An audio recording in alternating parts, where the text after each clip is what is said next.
Chicken keema bonda, chicken keema bonda recipe in Kannada. ರುಚಿಕರವಾದ chicken keema bonda ಮಾಡುವ ವಿಧಾನ.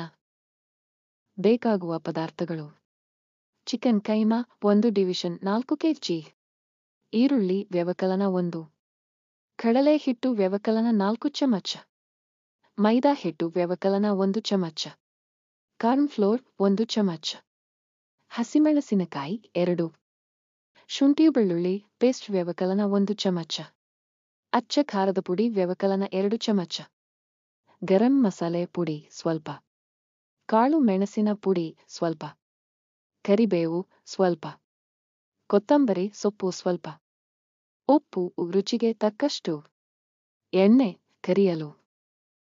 ಮಾಡುವ ವಿಧಾನ: ಚಿಕನ್ ಕೈಮಾವನ್ನು ಮಿಕ್ಸಿಯಲ್ಲಿ 1-2 ಸುತ್ತು ರುಬ್ಬಿಕೊಳ್ಳಿ. ಇದಕ್ಕೆ ಸಣ್ಣಗೆ ಕತ್ತರಿಸಿದ ಈರುಳ್ಳಿ, ಹಸಿಮೆಣಸಿನಕಾಯಿ, ಕರಿಬೇವು, ಕೊತ್ತಂಬರಿ, ಕಡಲೆಹಿಟ್ಟು, ಮೈದಾ ಹಿಟ್ಟು, ಕಾರ್ನ್ಫ್ಲೋರ್, ಖಾರದ ಪುಡಿ, ಗರಂ ಮಸಾಲ, ಮೆಣಸಿನ ಪುಡಿ, ಶುಂಠಿ ಬೆಳ್ಳುಳ್ಳಿ ಪೇಸ್ಟ್, ರುಚಿಗೆ ತಕ್ಕಷ್ಟು ಉಪ್ಪನ್ನು ಹಾಕಿ ನೀರು ಹಾಕದೆ ಚೆನ್ನಾಗಿ ಕಲಸಿ. ಬಳಿಕ ಚಿಕ್ಕ ಚಿಕ್ಕ ಉಂಡೆಗಳನ್ನಾಗಿ ಮಾಡಿ ಕಾದ ಎಣ್ಣೆಗೆ ಹಾಕಿ ಸಣ್ಣ ಉರಿಯಲ್ಲಿ ಕರಿಯಿರಿ. ಇದೀಗ ರುಚಿಕರವಾದ ಕೈಮಾ ಬೋಂಡಾ ಸವಿಯಲು ಸಿದ್ಧ.